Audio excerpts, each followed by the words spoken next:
श्री राम राम जय जय राम, श्री राम जय राम जय जय राम। कुंडली गोरदा हरि विठ्ठल श्री ज्ञानदेव आदि शक्ति मुक्ताबाई श्री संत सखाराम महाराज की जय, श्री संत गजानन महाराज की जय, जगद्गुरु तुकाराम महाराज की जय। नमो सद्गुरु तुकया ज्ञानदीपा,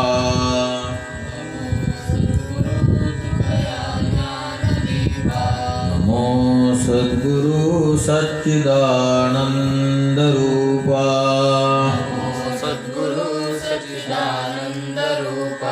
नमो सद्गुरु भक्त कल्याण मूर्ति,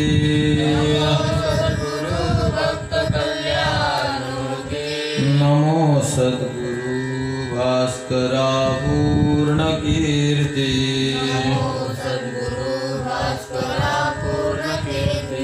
मनुष्याकृती राघवे ख्याती केली, मनुष्याकृती राघवे ख्याती केली, शिळा शिखरे सागरी तारियेली, शिळा शिखरे सागरी तारियेली। तुका स्वामी हा पूर्ण ब्रह्म प्रकाशी, तुका स्वामी हा पूर्ण ब्रह्म प्रकाशी, जळी रक्षिले निर्जीवा कागदासी, रक्षिले निर्जीवा कागदासी। महाराज हा जन्मला मृत्युलोकी, महाराज हा जन्मला मृत्युलोकी, तुझी उपमा नाढळे इहलोकी, उपमा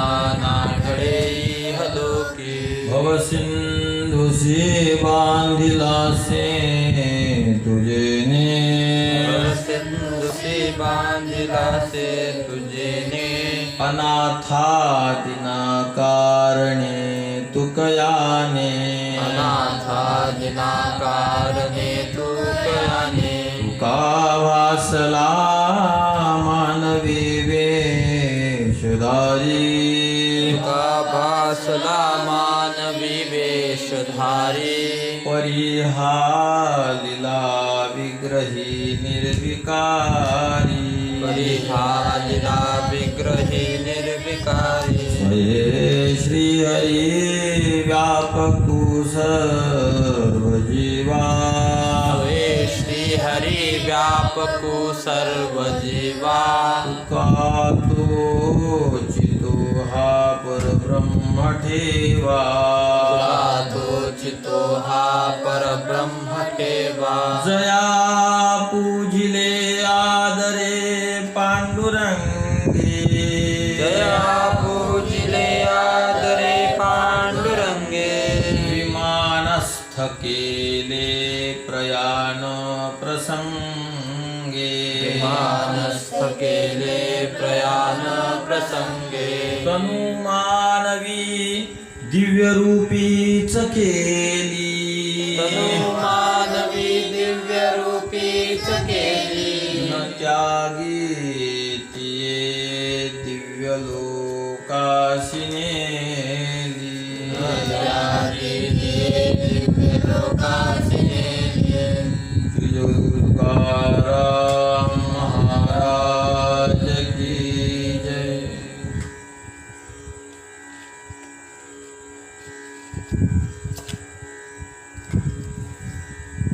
समचरण दृष्टी विटेवरी साजिरी, तेथे माझी हरी वृत्ती राहो, आणिक न लगे माईक पदार्थ, तेथे माझे आर्त नको देवा। ब्रह्मादिक पदे दुःखाची शिराणी, तेथे दुश्चित्त जनी जडो देशी। तुका म्हणे त्याचे कळले आम्हा वर्म, जे जे कर्म धर्म नाशवंत, आणिक न लगे माईक पदार्थ, तेथे माझे आर्त नको देवा.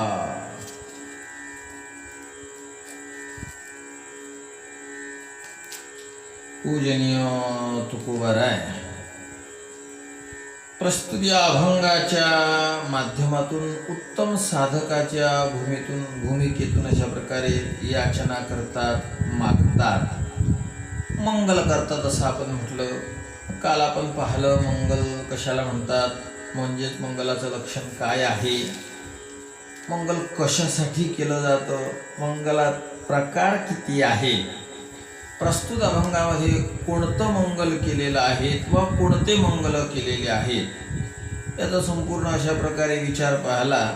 आणि जे प्रतिज्ञेचं आपलं वाक्य होतं की प्रस्तुत अभंगाच्या माध्यमातून तुकोबाराय उत्तम साधकाच्या भूमिकेतून बोलत आहेत.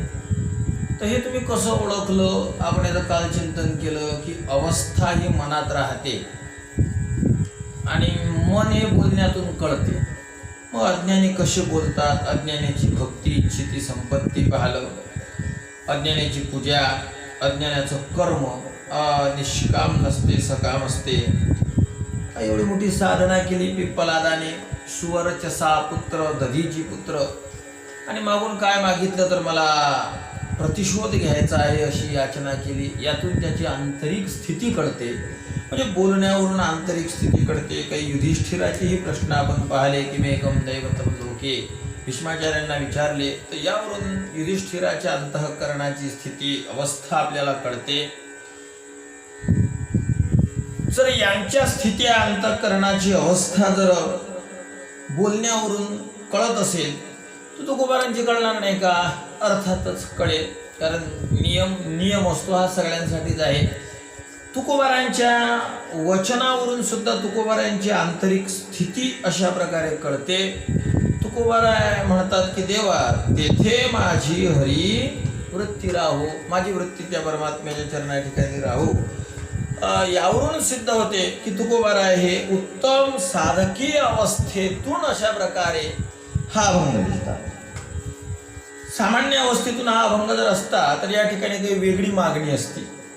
काही विहिरीला पाणी पिणे मागितलं असतं, गुरढोरं मागितली असते, मुलांना सुख वगैरे मागितलं असतं, संसारिक भरभराट मागितली असती, प्रपंचामध्ये प्रभू मला यश द्यावं अशी काहीतरी याचना तुकोबारांनी केली असती. ज्या अर्थी करत नाही त्या अर्थी त्या याचनेवरून तुकोबाराय उत्तम साधकाच्या भूमिकेत आहे सिद्ध झालं. तुकोबाराय म्हणतात तेथे माझी हरी वृत्ती राहो, हे प्रभू, हे परमात्म्या, हे हरी, माझी वृत्ती तेथे राहो. हरी हे संबोधन तुकोबारायांनी वापरलं. पण तुकोबारांची ही एक कला आहे बोलण्याची. अशा पद्धतीचे संबोधन, असे नाम वापरतात की त्या नामाच्या माध्यमातूनच अशा प्रकारे आपलं कार्य थोडंसं ढिलं करून ठेवतात. दुर्बुद्धीने म्हणा कदा नुपजो नारायणा म्हणतात तुकोबाराय, नारायणा. दुर्बुद्धीने म्हणा कदा नुपजो नारायणा. आता मला सांगायचं आहे नारायणा, पण म्हणजे पदरचना कशी असते तुकोबारायांची. दुर्बुद्धीने म्हणा कदा नुपजो नारायणा, बुद्धीत मन निर्माण नको होऊ. बुद्धी आणि मन यांच्यामध्ये जनजन भाव संबंध आहे का? हे बंधू आहेत ना. एकाच अंतःकरणाच्या चार वृत्ती आहेत की नाही, मन बुद्धी चित्त. मग एकाचे चार आहेत, तर मग त्या चारामध्ये काय नातं असेल? प्रभू भाऊचे दोन मुलं, मग ते जे दोघं जण आहेत त्याच्यात काय नातं असेल? विठ्ठल महाराज सरळ आहे की नाही. मग अंतःकरणाचे चार पिलं, मन आणि बुद्धी हे अंतःकरणाचेच आहे. मग मन आणि बुद्धी जर अंतःकरणाचे, मग मन बुद्धीत नातं काय असेल?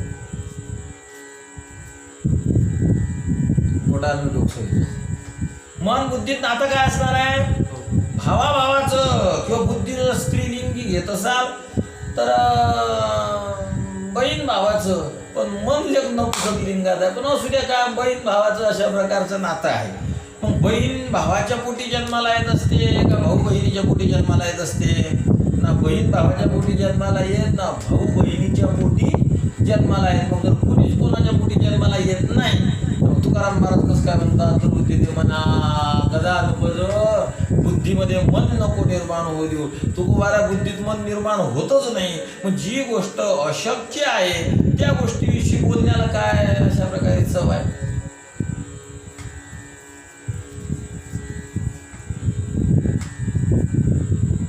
हे प्रभू काही कर, कसंही कर तू, पण माझी विनंती आहे प्रभू परमात्म्या तुला. काय विनंती आहे? माझ्या घरी जो बैल आहे म्हणे हो, पण त्याला दूध नाही दिलं पाहिजे. आता काय तुला काय विनंती करावं लागते? तू विनंती नाही केली तर तो बैल दूध देणार? तू कोणाला बुद्धीमध्ये मन नको निर्माण होऊ देऊ. दुर्बुद्धीचे मना कदा नुपजो, मनामध्ये दुर्बुद्धी निर्माण होऊ देऊ नको. होणारच नाही ना. ते बहीण भाऊ आहेत ना बहीण भावाच्या पोटी जन्माला आहेत, ना भाऊ बहिणीच्या पोटी जन्माला आहेत. हे मनात बुद्धी नको होऊ देऊ म्हणतात. लय शंका घेतो आम्ही यावर. अजून बौद्ध मतानुसार जरी पाहिलं तर प्रवृत्ती विज्ञानधारा, आलय विज्ञानधारा. बुद्धी प्रवृत्ती विज्ञानधारेत आहे, मन आलय विज्ञानधारेत आहे. आणि आलय विज्ञानधारा प्रवृत्ती विज्ञानधारेपासून निर्माण होते, म्हणजे मन बुद्धीपासून निर्माण होते. प्रवृत्ती विज्ञानधारा बुद्धी विचारसागर, आणि आलय विज्ञानधारा त्याच्यात मन आहे. आणि आलय विज्ञानधारा प्रवृत्ती विज्ञानधारेपासून निर्माण होते. आणि प्रवृत्ती विज्ञानधारेमध्ये बुद्धी आहे, आलय विज्ञानधारेमध्ये मन आहे. म्हणजे याचा अर्थ काय आला? बुद्धीपासून मन निर्माण होते बौद्ध मतानुसार. मग बुद्धी झाली माय आणि मन झालं पोरग. बरोबर आहे की चूक आहे? बरोबर आहे. मग आता सांगा, मायच्या पोटी पोरग जन्माला येते की पोराच्या पोटी माय जन्माला येते? बौद्ध मतानुसार बुद्धी झाली माय आणि मन झालं पोरग. मग कोणाच्या पोटी कोण जन्माला यायला पाहिजे? बरोबर आहे. मनाच्या पोटी बुद्धी जन्माला येईल काय? येणार नाही का? येणारच नाही? येणारच नाही. मग जर येणारच नाही तर तुकाराम महाराज जे निश्चितच अभाव ज्याचा आहे ते कसं काय मागून राहिले? दुर्बुद्धी ते मना कदा नुपजो, उपजणारच नाही तुकोबा. तुम्ही काय म्हणून राहिले? आपल्याला ते नाही सांगायचं, पुढे सांगायचं तुम्हाला की तुकोबारांची जी पदरचना असते ती अशी मापात असते. आता त्याचं आपण काय कौतुक करावं? आपण त्याचा आनंद घ्यावा. आपण कौतुक करणार कोणतं? या जे विसाट शब्द चुकी म्हणून तुकोबारांच्या शब्दांना वेद विसाट म्हणजे बळबळीत बोललेले शब्द सुद्धा वेद सुद्धा त्याचं आश्चर्य अशा प्रकारे करतो. एवढ्या तेवढ्याचं आश्चर्य काय आपल्या बुद्धीत ते जर आलं म्हणून आपल्याला आश्चर्य वाटत नाही. तर तुकोबारांसाठी हे काही विशेष नाही. नारायण नारायणा देवाला मागतात, आणि मागत असताना कोणता शब्द वापरतात? नारायण. नार पदाचे अनेक अर्थ होतात. तसं नार पदाचा एक अर्थ होतो मंडळी अंतःकरण, हृदय, मन. आणि अयन म्हणजे ठिकाण. जो हृदयात राहतो त्याला काय म्हणतात? नारायण. आणि आता देवानं ढंगळे करू नये म्हणून नारायण पद वापरलं.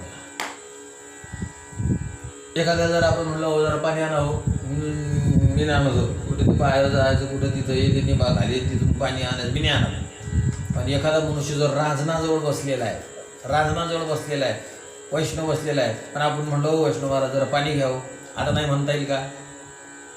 कारण आताही जर म्हणून जीवावर आलं तर मग आलंच मूर्ख आहे बघ, कारण पाण्याच्या जवळच बसलेला आहे ना.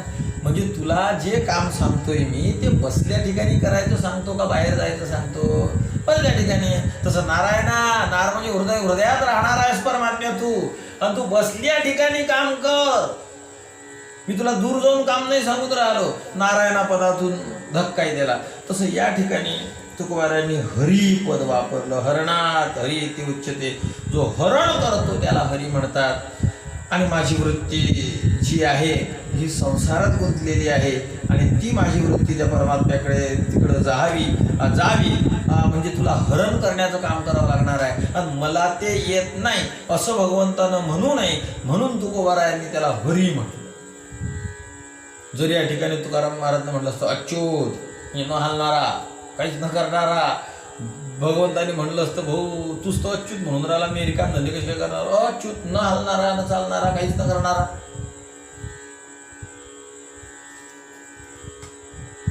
द्रौपदीने विचारलं होतं वस्त्रहरणाच्या वेळेस, तेव्हा उशीर कोण झाला यायला?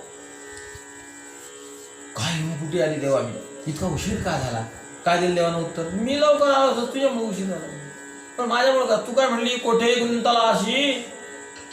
द्वारकेच्या आता तू मला द्वारकेचा म्हटलं, मी तर इथंच आहे. व्यापक हा विश्वंभर चराचर ज्याच्याने परमात्मा सगळीकडे आहे.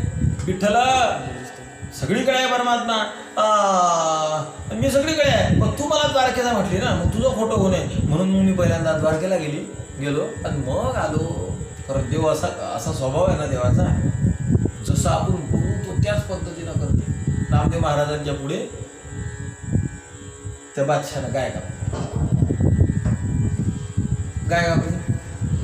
नामदेव महाराजांनी प्रार्थना केली की प्रभू 3 दिवसात गाय जिवंत झाली पाहिजे. बांधलं दुकान नामदेव महाराजांनी केलं भजन सुरू. 3 दिवस झाले. 3 दिवसा पूर्ण व्हायला 1 तास कमी, अर्धा तास कमी, 15 मिनिटं कमी. नामदेव महाराज वाटलं आता काय होईल तुला ठेव किंवा 5 मिनिटं कमी. तो बादशाला वाटलं आता काय राहिलं, 2 मिनिटं कमी, 1 मिनिटं कमी, 30 सेकंद कमी, 15 सेकंद कमी, 10 सेकंद कमी, 5 सेकंद कमी, 1 सेकंद कमी. काव महाराज तुडकुनी काय उठूनच उभी राहिली. तिथं झालं. नामदेव महाराज देवाशी म्हटले, अरे देवा इतका उशीर कसा करायला? उशीर कुठला? तू काय म्हटला ना 3 दिवसात गाय जिवंत कर. किती दिवसात केली? 3. तू जर म्हटला आता आत्ता जिवंत कर, तुम्ही तिला आत्ताच्या आत्ता अशा प्रकारे उठवलं असतं. अरे माझी साधना करणाऱ्या लोकांमध्ये ह्या शक्ती आहेत. इथं तर प्रत्यक्ष तू मला आवाहन केलं होतं.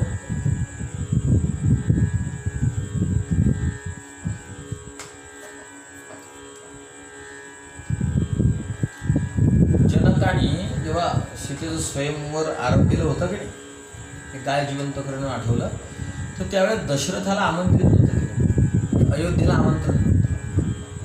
का? कारण अयोध्येचा एक झटका जनक महाराजांना बसलेला होता. जनक म्हणजे मिथिला आणि अयोध्या याच्या जे राज्य याच्या सीमेवर एक गाय गेली कोणाला, म्हणजे राजाला कळालं, म्हणजे दशरथाला कळालं. काय शक्ती होती. दशरथानं एक नौकर होता झाडझूड करणं, त्याला सांगितलं अरे जाय रे ते जरा गाय मिली ते जिवंत करून म्हणून. तो गेला. गोमाता आपण उठावे, आमची आपल्या चरणाची विनंती. गाय उठून उभी राहिली.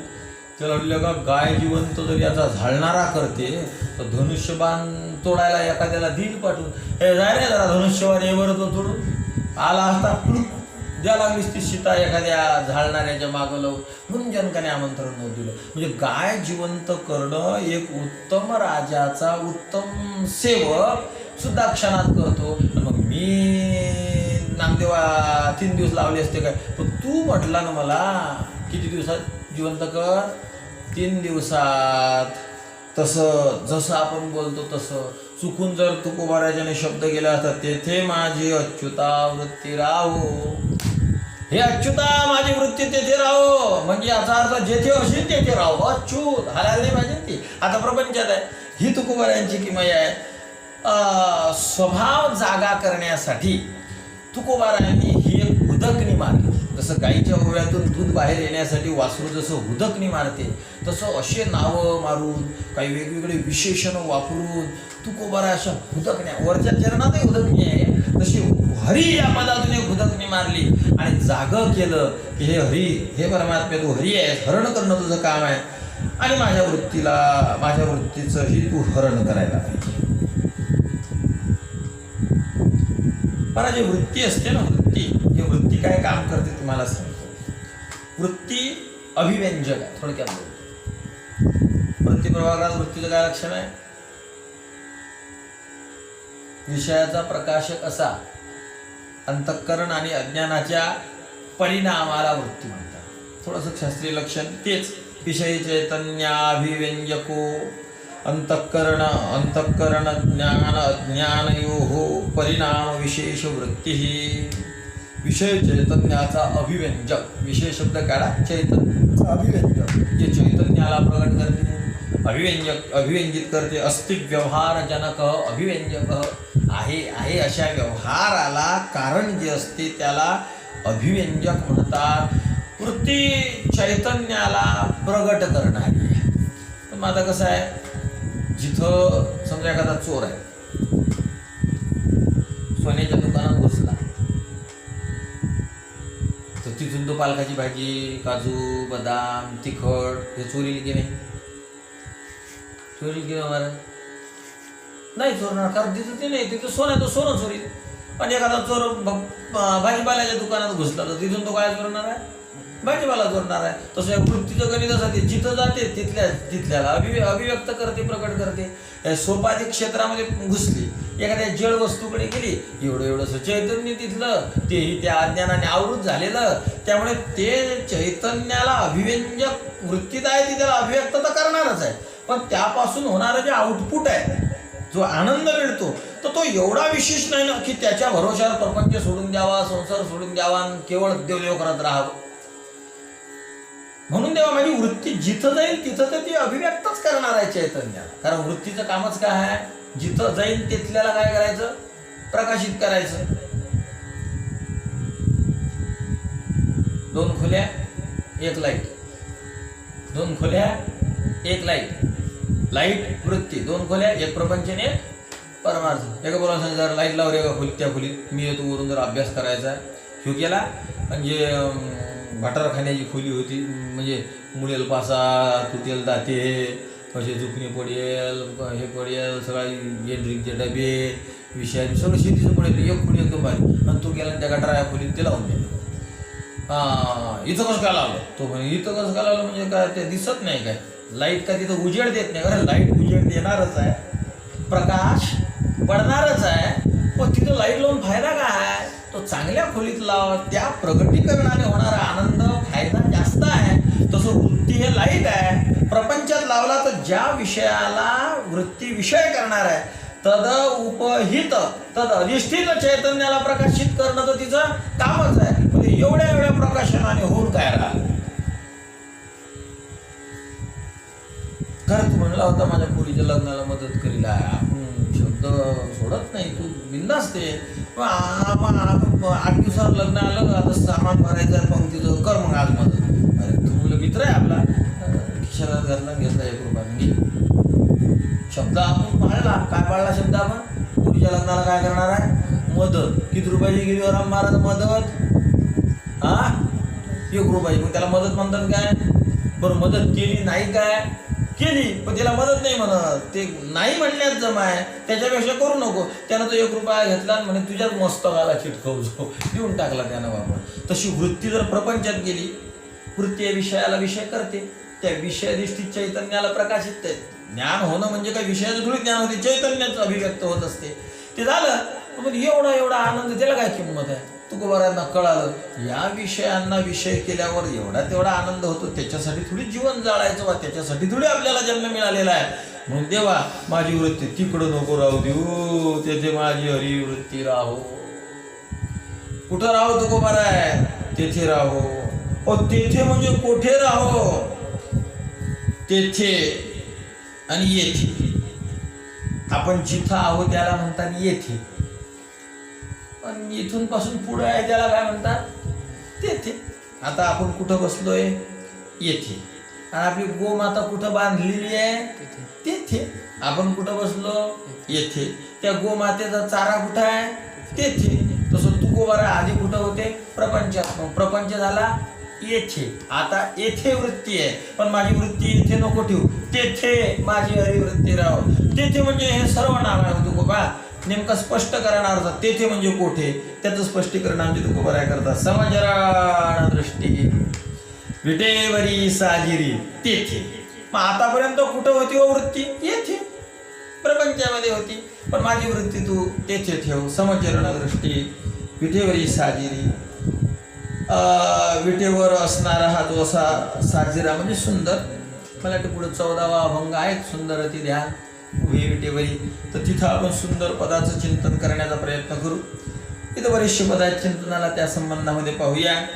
तर विटेवर उभा असणारा, समचरण आणि समदृष्टी ठेवून उभा असणारा, सुंदर असणारा हा परमात्मा हा तेथे, आणि याच्या ठिकाणी माझी वृत्ती राहो, असे तुकोबाराय म्हणतात. कुठं आहे परमात्मा उभा, म्हणे विटेवर उभा आहे. कसा आहे होतो, म्हणे साजरा आहे. अजून कसा आहे होतो, त्याचे समचरण आहे. अजून कसा आहे होतो, त्याची समदृष्टी आहे. विटेवर उभा आहे. विटेवर का बरं उभा आहे हा परमात्मा, विटेवर का उभा आहे. मला मोठ्या माणसाचं असं असते, तुम्हाला सांगतो. मधुकंठ नावाचा एक भक्त, स्निग्धकंठ नावाच्या भक्ताला चंपू नावाच्या ग्रंथामध्ये म्हणतो, एक कार्यार्थम आगत्य कोटी कार्यम चकारः. या परमात्म्याचं असं काम आहे, एका कामासाठी येतो आणि कोटी कार्यम चकारः, कोटी कामं करतो.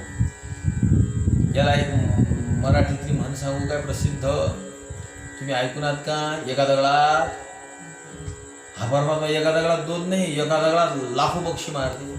एक कार्यार्थम आगत्य, एका कामासाठी आला, आणि कोटी कार्यम चकारः, कामं किती केले?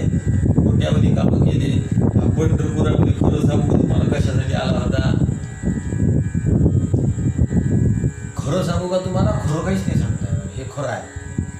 कारण लय मोठे काम आहे, नेमकं यात कशासाठी आला होता आपल्याला नाही माहित.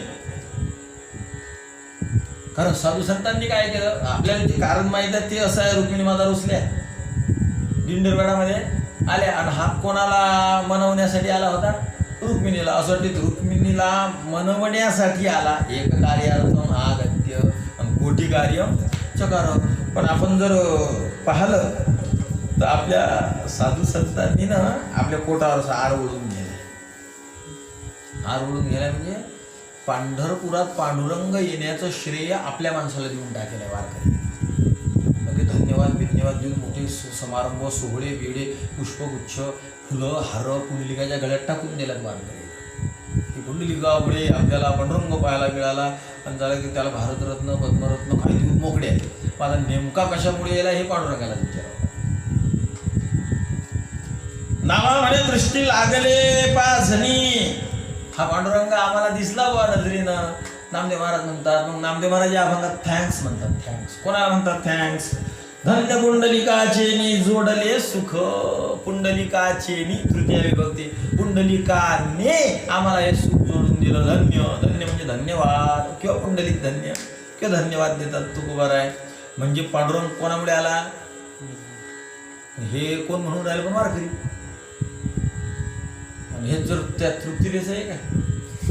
तिला जर विचारते मी रुक्मिणीमुळे आली, स्त्रियांमुळे. स्त्री महत्वाची आहे, आपल्याला काही गौत नाही म्हणायची. स्त्री ही मोठी शक्ती आहे, त्याच्यामुळे याला एक कार्यार्थम आगत्य कोटी कार्यम चकारः. एका कामासाठी येतो, कोट्यावधी कामं करतो. फक्त भांडण असं आहे की एका कामासाठी येतो म्हणजे ते काम मुख्य झालं तर ते मुख्य कोणतं करायचं याला महत्व आहे. पण मुख्य कोणतं इकडं आपण डोकं द्यायचा काही प्रसंगच नाही. सगळे कामं देवानंच केले, त्यामुळे देवाच्या तशा प्रकारे करा. तया पुंडलिके केला उपकार. घ्या टाकला की नाही हार त्याच्या गळ्यात, पुंडलिकाच्या गळ्यात. तया पुंडलिके केला उपकार असे म्हणले का? तया रुक्मिणी केला उपकार, किती दिंडीरपणात रुसून आली म्हणून. तया पुंडलिके केला उपकार, फेडावया भार पृथ्वीचा. पृथ्वीचं ओझं फेड. म्हणजे एवढंच नाही, पांडुरंग इथं बोलून पृथ्वीचं ओझं फेडलं आमच्या माणसानं. आमचे वारकरी संत म्हणतात तो हा पुंडलिकासाठी. कोणासाठी? रुक्मिणीसाठी नाही. कोणासाठी? तो हा पुंडलिकासाठी. काही असो, आपण कोणता काम मुख्य आहे हे न म्हणता आपण सगळे कामं पुढे उपस्थित करून देऊन सगळेच मुख्य म्हणून आपल्याला काय भांडणात पडायचं आहे? कारण याच्या पुढच्याच अभंगामध्ये तुकोबाराय म्हणतात भांडणात पडू नये. बावले बावले तुझ्या मा, सर्व याच्या तिसऱ्या चरणामध्ये तुकोबाराय म्हणतात मला भांडणात पडू नये. भांडणात आम्हाला पडू नको देऊ. भेदाभेद मध्ये भ्रमाचे संवाद. पुढे काय? भेदाभेद मध्ये भ्रमाचे संवाद.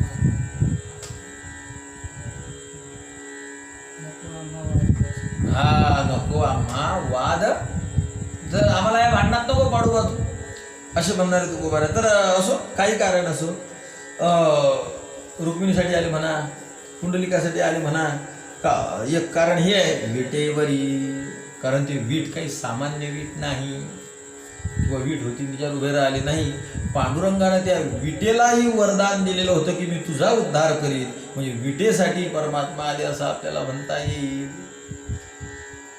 पुंडलिकाने वीट फेकली माहीत आहे सगळ्यांना. एक लोहदंड नावाचं क्षेत्र, तिथं पुंडलिकाचे आई वडील राहत होते. वडिलांचं नाव जानुदेव होतं आणि आईचं नाव होतं सत्या.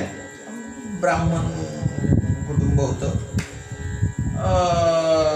वेगवेगळे नवसाधिक करूनही पुत्रप्राप्ती होत नव्हती. खूप तप केले, पुरश्चरण केले. भगवंत प्रसन्न होऊन त्यांच्या पोटी एक मुलगा आला, त्याचं नाव पुंडलिक ठेवलं. 16 वर्षाचा झाल्यावर त्याचा विवाह केला. वेश्यागामी होता. स्त्रीवर खूप आसक्त होता.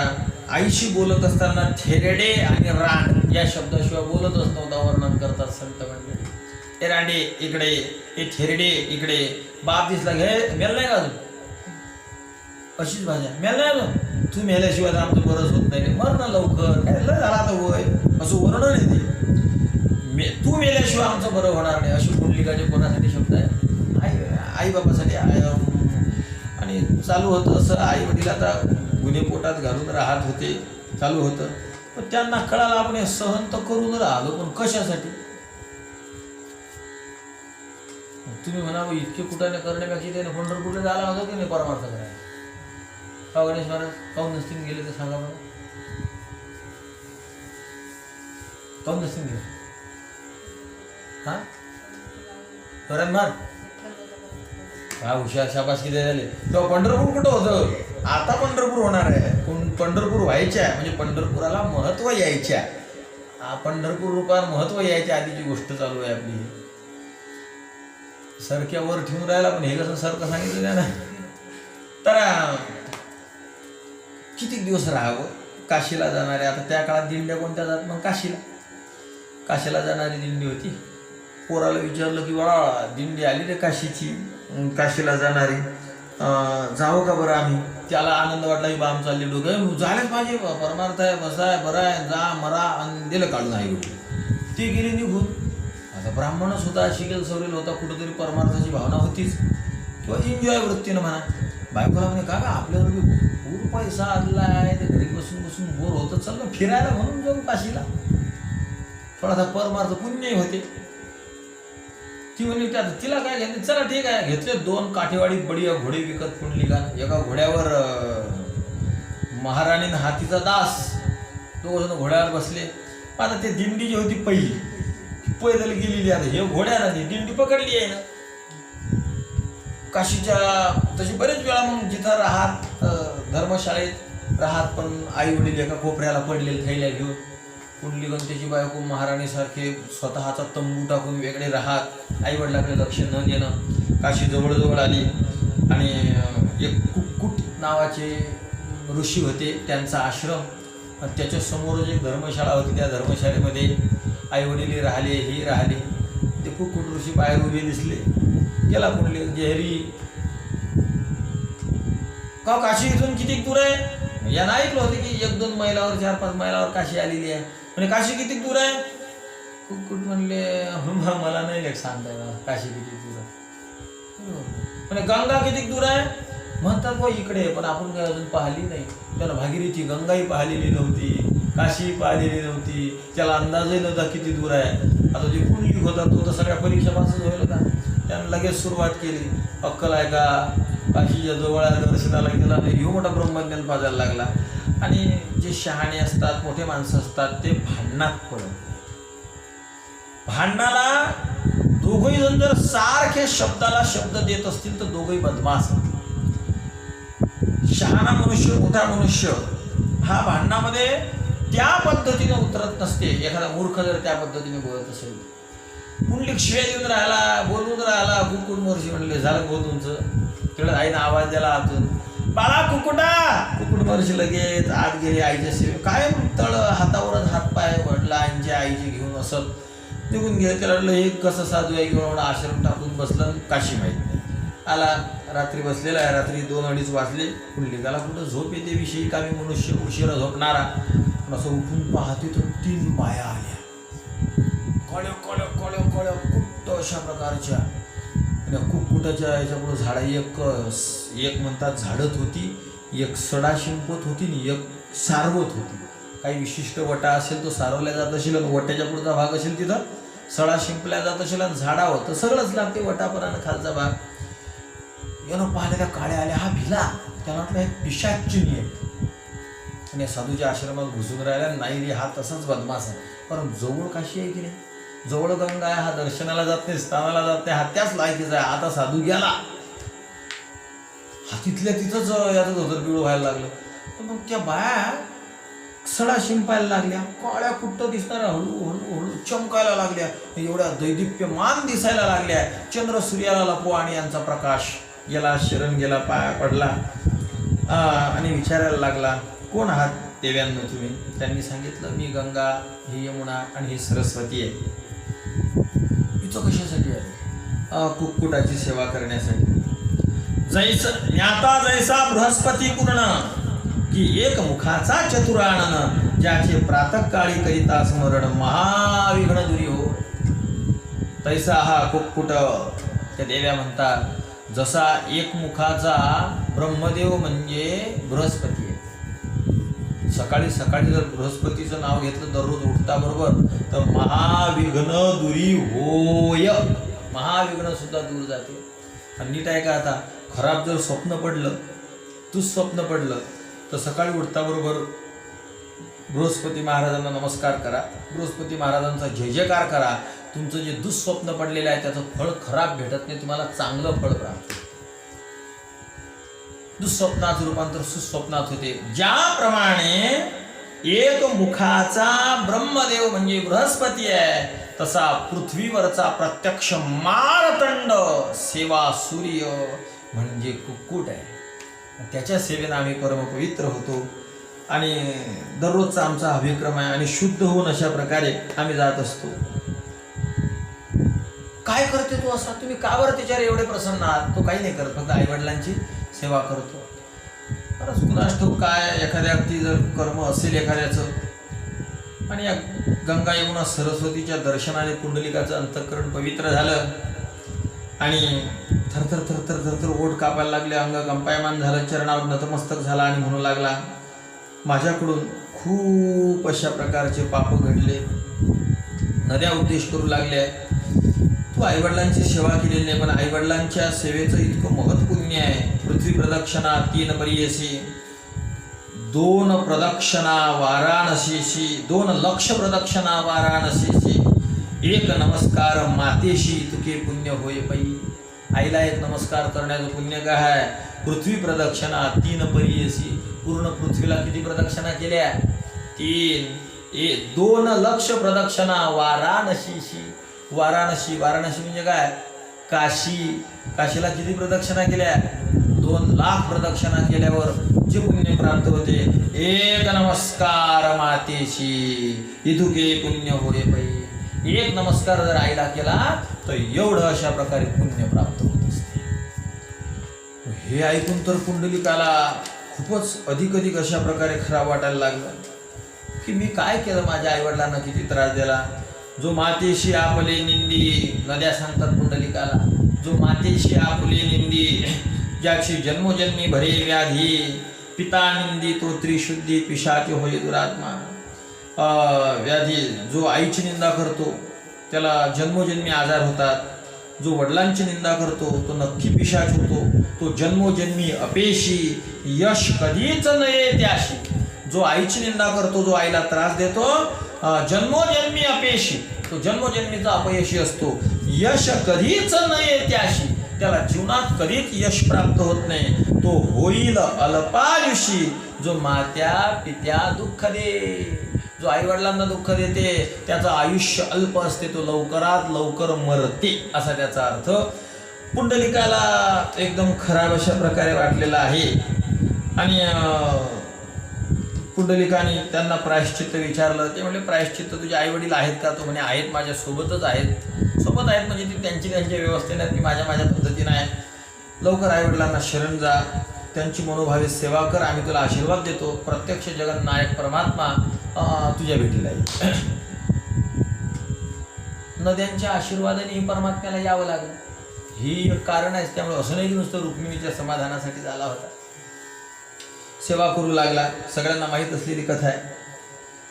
सेवा करत होता, आला परमात्मा आला जेव्हा ना, तर त्याचं वर्णन येते कसा आला. इथपर्यंत धोतर नेसलेला आहे, खांद्यावर एक काडी होती, त्याला भाकर लटकवलेली होती, शिदुरी बांधलेली होती. परमात्मा जेव्हा आला पुंडलिकाजवळ, दारात उभा राहिला, भाकर बांधलेली आहे, धोतर कसं, त्या कमरेला काही लटकवलेल्या त्या 4-5 वस्तू आता पूर्ण माझ्या ध्यानात नाहीत, त्या अशा लटकवलेल्या आहेत.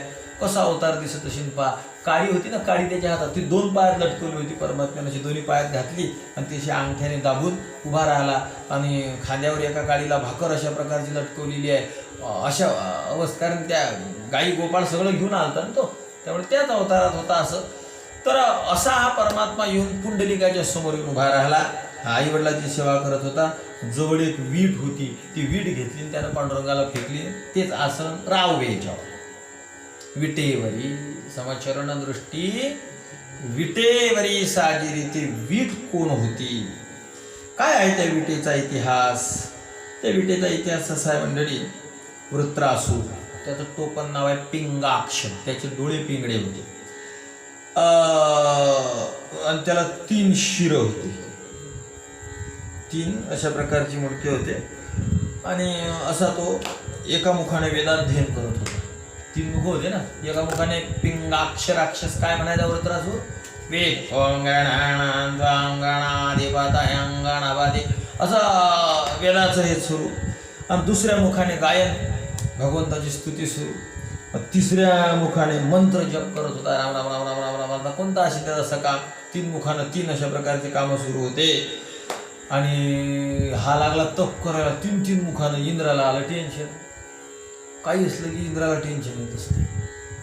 तुम्ही नुसती माळ हातात घेतली तरी इंद्राला टेन्शन येते. लेख हा जप करून माझं इंद्र पत्तर घेत नाही ना, लगेच सुरू करते आळवं तिळवं करायला. त्या विश्वामित्राला रंभा मेनका काय काय काय काय कसं कसं त्रास दिला. विश्वामित्राकडे रंभा पाठवली.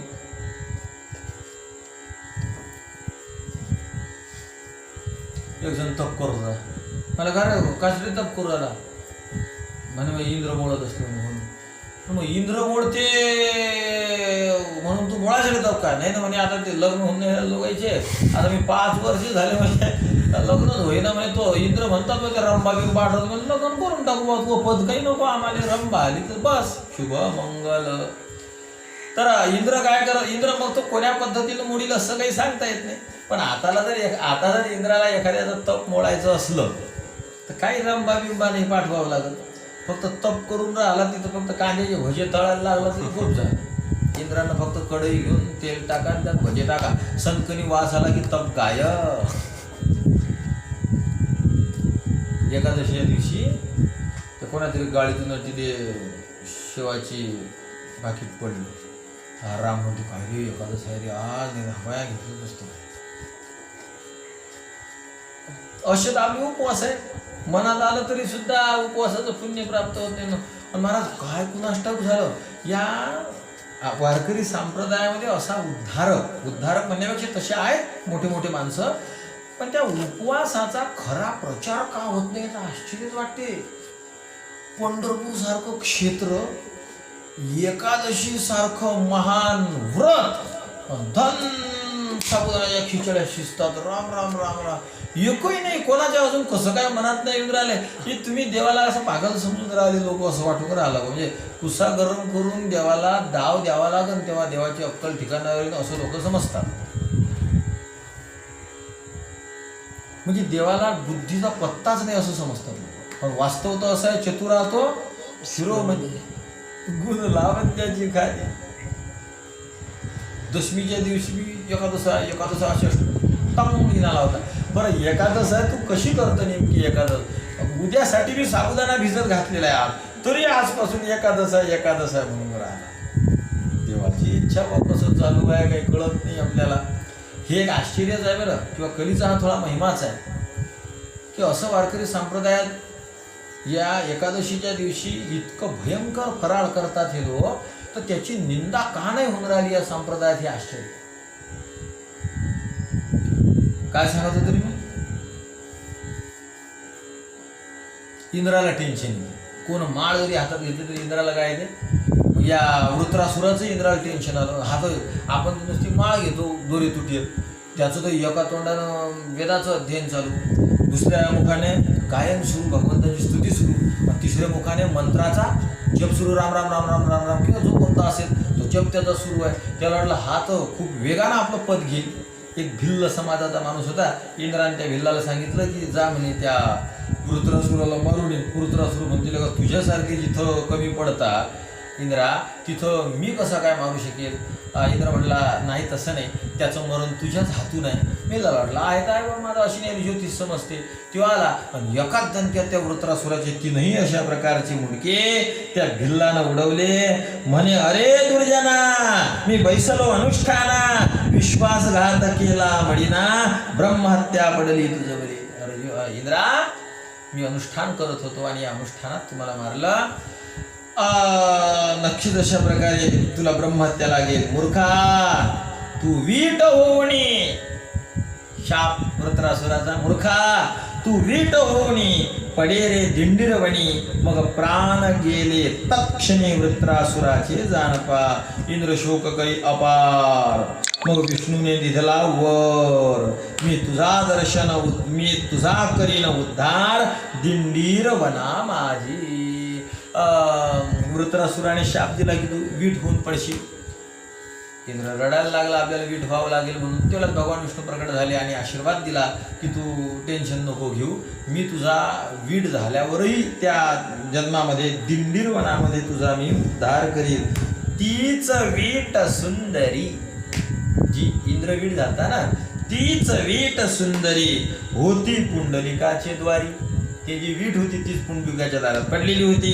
वज्रधर रूप वज्री. वज्रधर, वज्र आहे ज्याच्या हातात असा. वज्रधर म्हणजे कोण? इंद्र. अंधर वज्री, वज्री म्हणजे वीट. वज्रधर रूप वज्री पडली होती बहुकाळ. कितीतरी काळापासून ती वीट त्याच्या दारात पडलेली होती पुंडलिकाच्या, आणि ते हातात आली पुंडलिकाच्या आणि फेकली आणि परमात्म्याला त्याच्यावर उभं करायला सांगितलं. याही कारणाने एक कार्यार्थ आगत्य कोटी कार्यमचकार. एका कामासाठी येऊन हजारो कोटी, एक नाही कोटी कार्यम चकार, कोट्यावधी कामं करणारे अशा प्रकारे मोठे माणसं असतात. त्यात तर हा सगळ्या मोठा आहे. याच्यासारखा मोठा कोण आहे? तो हा देवांचाही, सगळ्या देवांचा देव आहे. याच्यापेक्षा मोठा, कारण याला ब्रह्म म्हणतात ना, बृहत आहे ना हा, मोठा आहे ना हा. याच्यासारखा मोठा जगात कोण आहे? कुणीच अशा प्रकारे नाही. असा हा परमात्मा विटेवर आहे. विटेवर कसा उभा राहिला हो? समचरण. कसा उभा राहिलेला आहे विटेवर? समचरण. म्हणजे त्यांना आपले जे पाय आहे, चरण, ते सम अशा प्रकारे ठेवलेले आहेत. चरण सम हे एक विशेषण आहे असं धरू आपण त्याचं. आणि विशेषणाचा विचार हा विशेषानंतरच करावा लागेल. अर्थतः पहिल्यांदा विशेष्य पाहू. चरण. चरण म्हणजे काय? चरण शब्दाचे दोन अर्थ होतात मंडळी.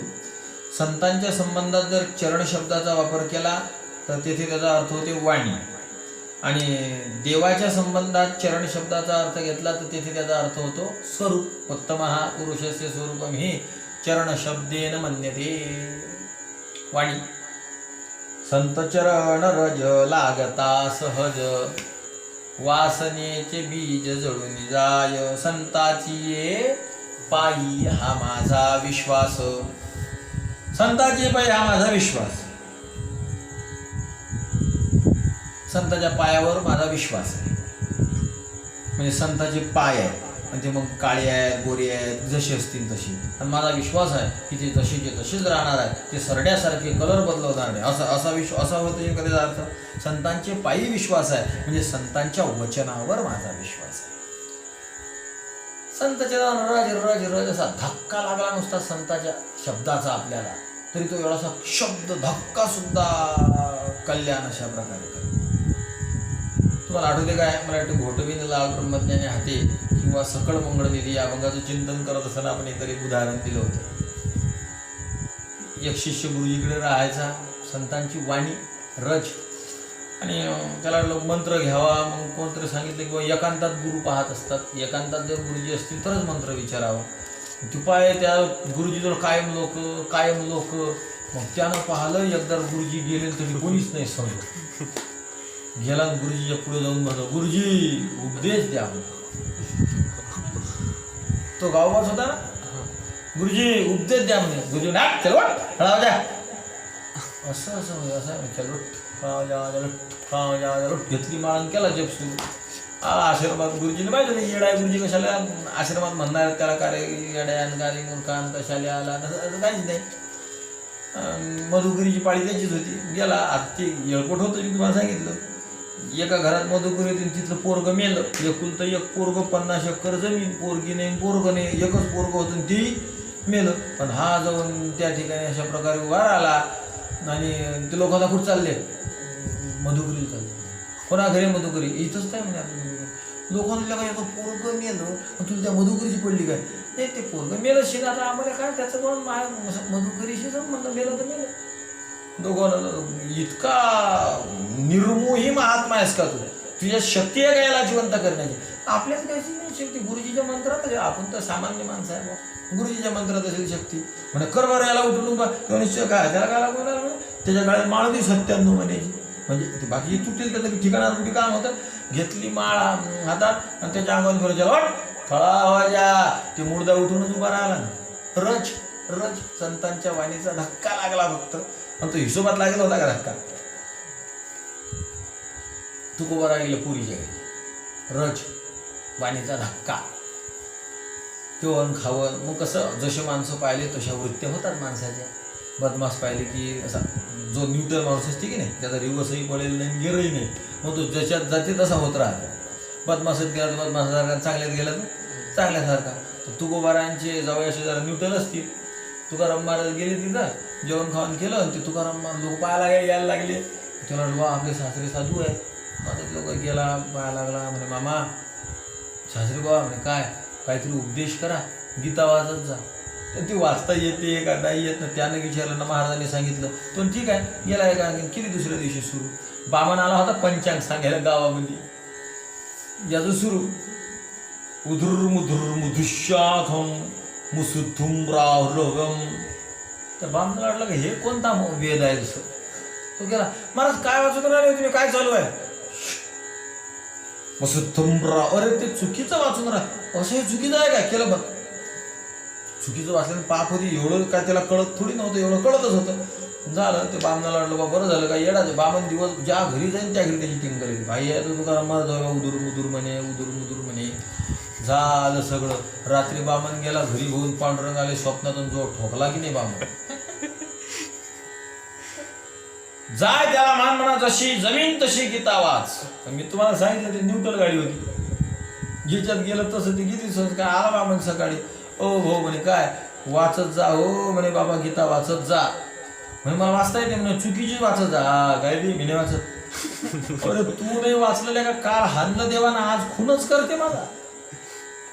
ते शंख चक्र गदा त्यानं असं खाली ठेवलं होतं, मला हाणलं होतं. उद्याला ते काहीच ठेवणार नाही, एका गद्यात माझं काम करणार आहे.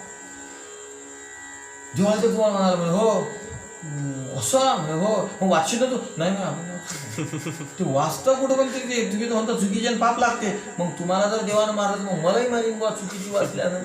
आता काय करा. त्याला म्हणतो हा बाय भाऊ मी शिकवत जाईन आणि तू वाचत जाय. बामण महिनाभर राहिला भाऊ, महिनाभर. एवढं सगळं घडलं, देव स्वप्नात जाऊन मारतो काय, बामण महिनाभर यांच्या घरी राहतो काय. जावयाचं एवढं महत्व कशामुळे वाढलं, फक्त धक्का. पाहुणे बा गीता वाचत जा, संत चरण रज रज रज, नुसता स्पर्श. रामानुजाचार्य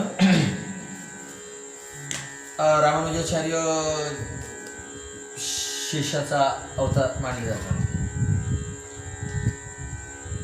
त्यांच्या गुरुनी नांबी, त्यांच्या गुरुजीचं नाव काय नांबी, नांबी. त्यांनी उपदेश केला. इकडे असे कान घेतला आणि कानावरती सांगितलं ओम नमो नारायणाय, ओम नमो नारायणाय. आणि सांगितलं हा गुरुमंत्र आहे, हा गुप्त ठेवायचा आणि हा कोणाला सांगायचा नाही, कोणाला सांगायचा नाही. रामानुजाचार्यांनी दक्षिणा दिली, पाया लागले, आले मंदिरात भगवंताच्या मेन दरवाजाच्या वर उभे राहिले. लोकायला बोलायला ऐका रे ओम नमो नारायणाय. 72 लोकांनी ऐकलं बा. किती लोकांनी ऐकलं, 72 लोकांनी ऐकलं. जप केला मंत्राचा, 72 महान महात्मे तयार झाले. नुसता धक्का.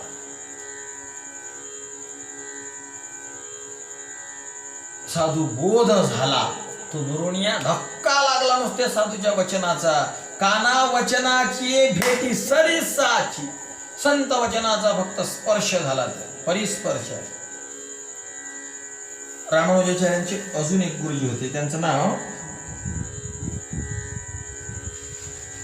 यामुनाचार्य आवंदार.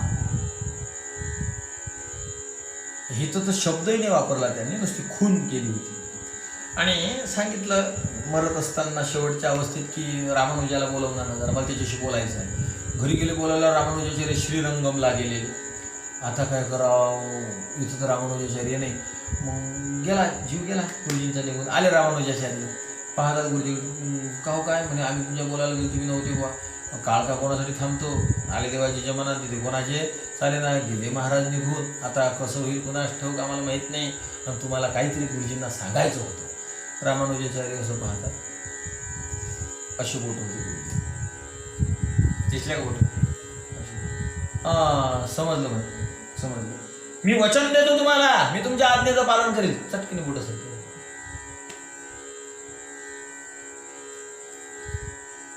ब्रह्मसूत्रावर टीका कर, विष्णू सहस्त्रनामावर टीका कर आणि दिव्य प्रबंधनावर टीका कर. 3 ग्रंथांवर टीकेचा उपदेश गुरुजींनी केला. ते रामानुजाचार्यांना समजलं. नुसता धक्का. संत चरण आई तर वाणी नाही समजा, पुन्हा अशा प्रकारे केली होती. संत चरण रज लागता सहज. संतांची पायी. चरण शब्दाचा अर्थ एक वाणी होते, पण तो कुठं होते, संतांच्या संबंधात. आणि परमात्म्याच्या संबंधामध्ये त्याचा अर्थ स्वरूप होते. परमात्म्याचं स्वरूप कसं आहे, सच्चिदानंदात्मक परमात्मा आहे. आणि सम आहे, म्हणजे सगळीकडे व्यापक आहे, तुल्य आहे. परमात्म्याचं सत्स्वरूप सामान्य रूपाने पूर्ण जगात व्याप्त आहे. आहे हे सत्रूप आहे ना परमात्म्याचं. घट आहे, मठ आहे, पट आहे, माईक आहे, लाईट आहे. हे जे आहे हे परमात्म्याचं स्वरूप आहे. आणि चित आणि आनंद. चित एका जनार्दनी, ज्ञानगर्भुसार, चिद्रूप चराचर निखळ नांदे. चिद्रूप चराचर सगळीकडे अखंड निखळ समनांदते. आणि आनंद अवघेची त्रैलोक्य. आनंदाची आता सम, सगळीकडे आनंद सम आहे. प्रतीती सम नाही. तुम्हाला कमी आनंदाची प्रतीती, त्याला जास्त आनंदाची प्रतीती, पण मात्र आनंद सगळीकडे सारखाच कोण दिला आहे. अवघेची त्रैलोक्य आनंदाची.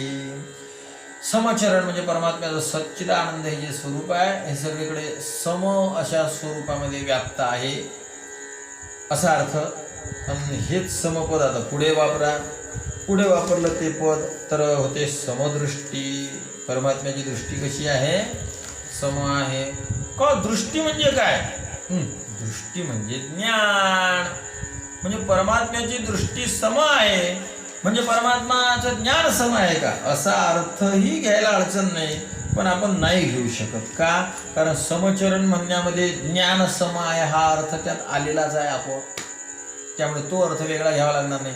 मग दृष्टीचा अर्थ काय घ्यावा, तर सांगू तुम्हाला. दृष्टीचे अनेक अर्थ होतात. दृष्टीचा एक अर्थ नजर जसा होतो की नाही, तसं दृष्टीचा एक अर्थ होते चर्या. चर्या म्हणजे सततच्या आचरणाला चर्या असे म्हणतात. सततच्या आचरणाला चर्या. परमात्म्याची दृष्टी म्हणजे नजर, दृष्टी म्हणजे आचार, समय सारखा आहे. परमात्म्याचा आचार कसा आहे, सारखा आहे. समय, समपदाचा एक अर्थ तुल्य जसा होतो ना, सारखा असा होतो, तसे उदासीन असाही अर्थ होते समपदाचा. आणि निपक्षपाती असाही अर्थ. निपक्षपाती म्हणजे कोणाचंच काही घेणं देणं नाही. उदासीन समपदाचा अर्थ होतो. राग द्वेष रहितत्व उदासीत्व उदासीनत्व. राग द्वेष रहित म्हणजे ज्याला कोणाचा राग नाही, म्हणजे प्रेम नाही, द्वेष नाही, म्हणजे वैर नाही, असा जो असतो त्याला सम म्हणतात. हा समपदाचा एक अर्थ. परमात्म्याची दृष्टी सम आहे, म्हणजे त्याच्या नजरेत तो कोणालाच कमी जास्त समजत नाही. त्याला तुम्ही कोणी काही समजा, पण तो मात्र सगळ्यांना सारखं अशा प्रकारे देतो. तुझे अवतारे जाणो स्वतंत्र, देताना मनसी पात्रा पात्र, हे कैवल्य आहे पवित्र, वैरी असे ही निधन. मोक्ष परमपवित्र अशा प्रकारचं एक साध्य. आणि हा परमात्मा तो मोक्ष वैर्यालाही देतो. जो भक्ताला देतो तोच वैर्याला देतो. तुम्ही थोडा विचार करा. रामत्रैलोकी विरदारुण तेने वधियला रावण अढळ पद देऊन राज्य विभीषण स्थापिला. काय चरण आहे. नाथ महाराज म्हणतात रामत्रैलोकी वीरदारुण तेने वधियला रावण अढळ पद देऊन झाला रावण राज्य विभीषण स्थापिला. दोघं भाऊ, मोठा कोण रावण, लहाना कोण विभीषण. रावणाला काय केलं, रावणाचा वध केला आणि त्याला दिला मोक्ष. रावणाचा वध करून रामप्रभूने त्याला काय दिला, मोक्ष. आणि विभीषणाला दिला राज्य. प्रभूने काय मंगळवार बुधवार हजामतीत झाल्या की नाही रामप्रभूच्या, काय केलं त्या युद्धातून आउटपुट काय, रावणाला मोक्ष, विभीषणाला लंका ने घरी. फक्त त्यानं एक अपडाऊन करण्यासाठी एक म्हणजे विभीषणानं पुष्पक विमान दिलं होतं प्रभू रामचंद्रांना. ती अपडाऊन बी नाही, लिफ्ट दिली ती, फक्त लिफ्ट. जसं आपण या गाडीला हात देते कोणतं घेते माग गाडीवर बसवते आपल्याला म्हणणे दिली तिथपर्यंत, तसं विभीषणानं फक्त अयोध्येत नेऊन टाकलं होतं बस. पण वापस विमान घेऊन चालला. हे मिळालं प्रभूला, काहीच नाही पाहिजे. विभीषणाला आपण मूर्खात काढतो. म्हणून की नामदेव महाराज म्हणून विभीषण शहाणा परी तो महामूर्ख जाना. नुसता मूर्ख नाही विभीषण, काय महामूर्ख. परमात्मा त्याला चराचर जगताला जन्म देणारा परमात्मा त्याला प्राप्त झाला. आणि त्या परमात्म्याकडून यानं काय मिळवलं, लंका. नामदेव महाराज सारख्या संतांना किती राग येत असेल सांगा तुम्ही या विभीषणाचा. तुम्ही थोडासा विचार करा. स्वयंपाक कमी आहे, पाहुणे आले 10-15, पण एक शेजारी आला आणि तो त्या बाईला थोडी भूक लागली. मग ती दयाळू होती, तिनं बसा बाबा जेवायला, आहेत 20 तर तुम्ही एक. बसला जेवायला. 4 चपात्या झाल्या, 10 चपात्या झाल्या, 20 चपात्या झाल्या. बिनला जेवणी खातच होता. पाहणाऱ्याला काय वाटलं, याला अक्कल आहे, एकच बाई आहे, 50 मनाचा माणसाचा स्वयंपाक करायचा, याला थोडी तर अक्कल पाहिजे की नाही खाणाऱ्याला. तसं नामदेव महाराजांनी संतांना विभीषणाचं तसं वाटत असेल. आला नाही हो लंकेतून, फक्त आला नाही नुसता, वरच होता, बजरंगबलीने अडवला. प्रभू रामचंद्राची आज्ञा घेतली, भूमीवर उतरला, रामप्रभूकडे गेला. रामप्रभू त्याचा अभिषेक केला आणि तूही बिनलाजा बसला. पण थोडासा 2-4 दिवस येता बरोबर त्याचा अभिषेक लंकेच्या पदावर. कोणाचा, अजून रावणही मेला नाही. या विभीषणानं म्हणायला लागत होतं, प्रभू माझा तुमच्यावर विश्वास आहे, तुम्ही मला लंकेचा राजा बनवणार आहात. माझा भाऊ तर मरू द्या पहिले, युद्ध तर करा. काही नाही, किती बिनलाजावाने घेतलं विभीषणाने. आणि वरून नामदेव महाराज पाहत असतील, अरे थोडी तरी वाघ रे ज्याला मनाची. म्हणची विभीषण शहाणा, कारण रावणाला सोडलं यामुळे तुम्ही त्याला शहाणा म्हणाल. दुर्जनाच्या संगतीत विभीषण राहिला नाही म्हणून तुम्ही त्याला काय म्हणाल, शहाणा म्हणाल.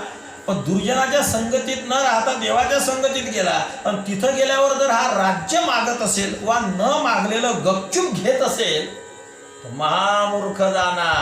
हे आपल्या दृष्टीनं, पण देवाला काही घेणं देणं नाही. देवाने त्याला तेच दिलं.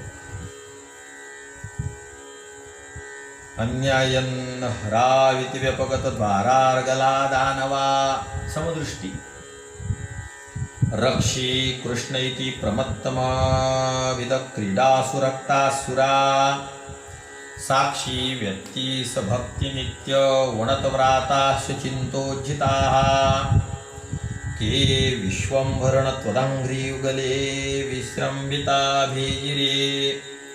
श्री रूप गोस्वामी वर्णन करतात भगवान श्रीकृष्णाच्या अवताराचं, की दानवांनी आपल्या घराला दरवाजाला कडी लावणं बंद केली. एवढे विश्वास ठेवते, काही टेन्शन नाही.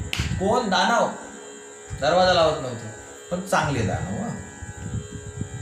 जे राक्षस होते, बदमाश होते, जगाला पीडादायक होते, त्यांना त्रासच होत होता.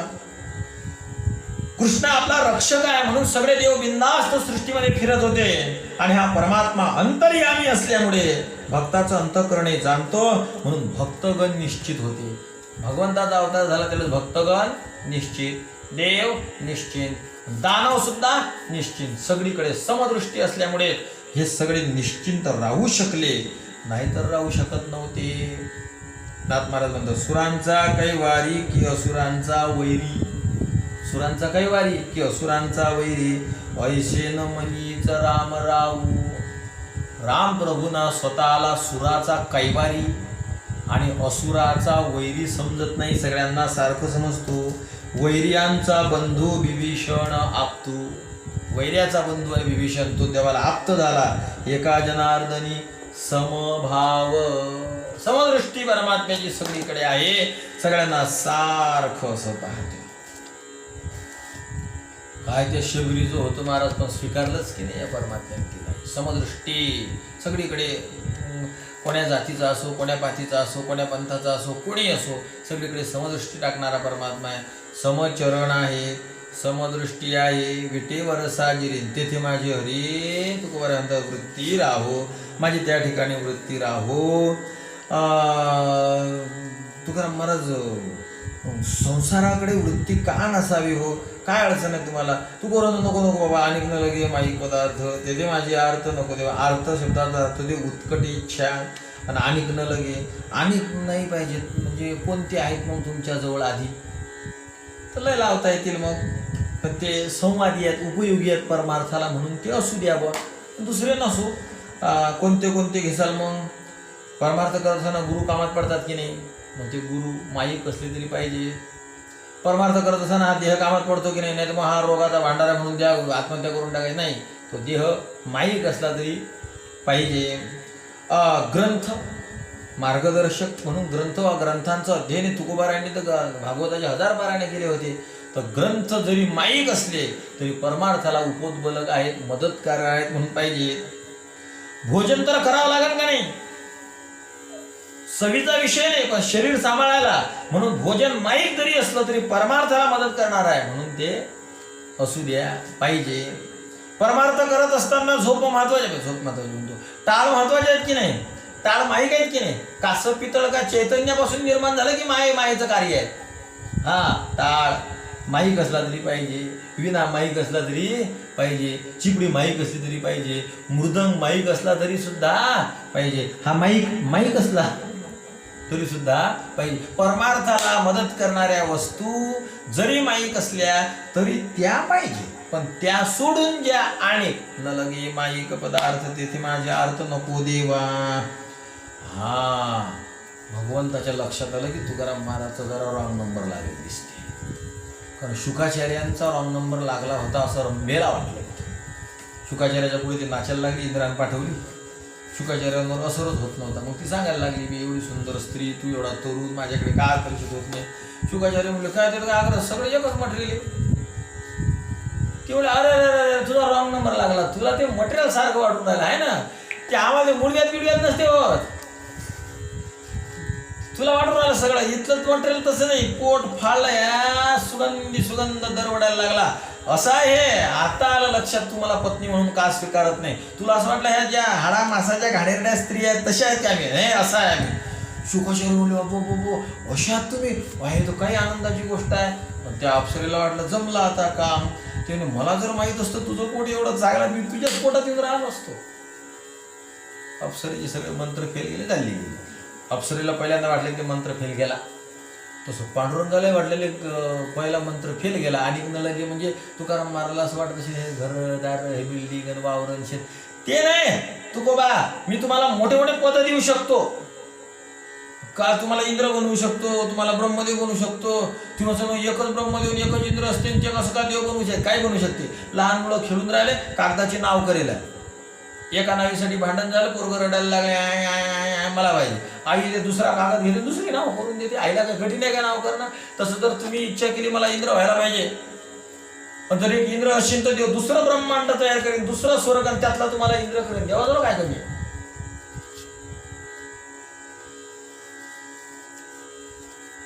तुकोबा, हे नाही म्हणत मी, हे घरदार, हे वारा आला रे, खिडकी फुटली रे, काच तुटून घरात, असं नाही. हे मोठं ब्रह्मदेव, इंद्र, असे पद सुद्धा आम्ही तुम्हाला देऊ शकतो. तुकाराम महाराज म्हणले, असं असं असं असं असं ते काय? ते तर ब्रह्मादिक पदे दुःखाची, तेथे ब्रह्मादिक पदे दुःखाची शिराणी, तेथे दुश्चित्त झणी पडो देशी जडो देशी. ब्रह्मादिक जे पद आहेत ना देवा, ते तर बाबा दुःखाची शिराणी, म्हणजे सोलीव भाग आहे. साय असते ना, साय, ते साय म्हणजे ब्रह्मादिक पद, म्हणजे नुसतं दूध नाही, त्याच्यावर जी साय, तसं दुःखाची साय येणार अशा प्रकारचं ते आहे. तर ते पद ही मला नको. कारण काय, ब्रह्मदेवानं काय काय काय काय सामान्य दुःख भोगते का महाराज? ब्रह्मदेवाला शाप झाले, कोणीच पूजत नाही त्याला, त्यावेळेस त्याला बरं वाटलं शेणचं. भगवान श्रीकृष्णानं फसवलं, काय फिरवला ब्रह्मदेव, इकडलं तिकडे तिकडलं इकडे. आनंद झाला असेल का त्याला.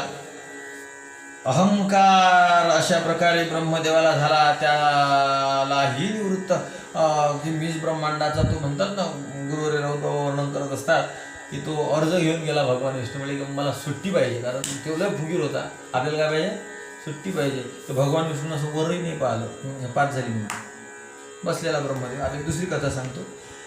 बसलेला तेवढ्यात द्वारपालाला भगवान विष्णू, प्रभू षण्मुख ब्रह्मा आला. किती मुख? षण्मुख ब्रह्मा. हा किती मुख होता? चतुर्मुख. माझा चतुर्मुख षण्मुखापुढे काय आहे आला. तो वर्णन करायला लागला, ब्रह्मदेवाला समजे नाही ते. मग तो गेल्यावर ब्रह्मदेव बोलायला सुरू करणार, तेवढ्यात द्वारपालाला, प्रभू सप्तमुख ब्रह्मा आला. असे ब्रह्मादेव आले ते म्हणतात 1000 मुखापर्यंत, सहस्त्रमुख ब्रह्म. आणि ते स्तुती करत, याला काहीच कळे नाही. यानं अर्ज खिशातल्या खिशातच फाडून टाकला, तरी चालला गेला. किती वेदना झाल्या असतील त्याला. बरं, ह्या वेदना काय 2 दिवसात सरणाऱ्या आहेत का? आपण म्हणतो का अरे हे उंचावलीप्रमाणे असते. सुख दुःख कसं असते? उंचावली. या ब्रह्मदेवाचं उंचावली नाही, ऊन तर ऊन, सावली तर सावलीच. त्याचं आयुष्य किती आहे? सहस्त्रयुगापर्यंत हरियत ब्रह्मणो विदुः. सतयुग, त्रेतायुग, द्वापरयुग, कलियुग. सतयुग 4800 दिव्य युगाचा आहे. त्रेतायुग 3600 दिव्य युगाचा आहे. द्वापरयुग 2400 दिव्य युगाचा आहे.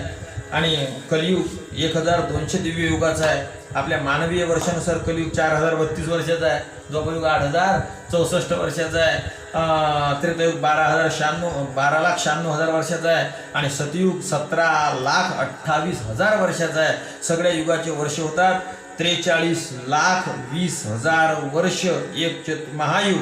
पण असे 1000 झाले की ब्रह्मदेवाचा दिवस होते. गुणेला 1000 करा, 4,32,00,00,000 वर्षाचा ब्रह्मदेवाचा दिवस आहे. 4,32,00,00,000 वर्षाचा, दिवसाचा नाही वर्षाचा ब्रह्मदेवाची रात्र आहे. एकूण होते 8,64,00,00,000 एवढे मानवी वर्ष ब्रह्मदेवाच्या दिवस रात्रीमध्ये आहेत. आणि ब्रह्मदेवाच्या दिवस रात्रीमध्ये आपले जन्म होतात 8,32,00,000 तर आपण जन्म येतो एवढ्या वेळेस. आपले जन्म किती होतात? आणि त्यातले जर प्रलय म्हणाल एका दिवसाचा तर तो समजा सोडून गेला, तरीही आपले 4,16,00,000 ब्रह्मदेवाच्या दिवसात जन्म होतात आपले, रात्रीत तेवढेच. एवढं म्हणजे त्याला आलेलं सुख काय सावलीसारखं निघून जाते असं नाही. राहते ब्रह्मादिकमध्ये दुःखाची शिरा आणि सोलीव भाग आहे. तेथे दुश्चित्त, माझी खराब भावना तिथं जोडून देशील बरं, तिथं राहू नको देऊ. तुकोबा तुम्ही एवढं का वैर करता हो? का बरं असं तुम्ही या प्रपंचाविषयी? आम्ही तुम्हाला मोठ्या भोगांची ऑफर दिली तर तुम्ही त्याच्याविषयी सुद्धा अशीच भावना निर्माण करता. का बरं असं करता? कारण तुकाराम महाराज म्हणतात मला वर्म माहिती आहे त्याचं. तुका म्हणे त्यांचे कळले आम्हा वर्म, जे जे कर्म धर्म नाशिवंत. कर्मधर्म इथं कर्मधर्मजन्य असा अर्थ घ्या. एक श्रुती आहे ती मला ते वेदांत परिभाषेत वाचण्यात गेली होती. मी अर्धी वेदांत परिभाषा हुंडकुळून काढली, पण ती श्रुती काही परत दिसली नाही. पण तिचे तुकडे असे आहेत. यथा कर्मचितः लोकः क्षीयते तथा च धर्मचितः लोकः क्षीयते. ज्याप्रमाणे कर्माने प्राप्त झालेला लोक नष्ट होते, त्याचप्रमाणे धर्माने प्राप्त झालेले लोक सुद्धा नष्ट होते. म्हणजे जे जे कर्मजन्य आणि जे जे धर्मजन्य आहे ते नष्ट झाल्याशिवाय राहत नाही. तुका म्हणे त्याचे कळले आम्हा वर्म, त्याचे म्हणजे माईकाचे त्याचे कळले आम्हा वर्म, जे जे कर्मधर्म नाशवंत. कुंडली गौरदा हरी विठ्ठल श्री कुंडली गौरदा हरी विठ्ठल श्री ज्ञानदेव तुकाराम आदि शक्तिमुक्त श्री संत सखाराम महाराज, श्री संत गजानन महाराज, जगद्गुरु तुकाराम महाराज की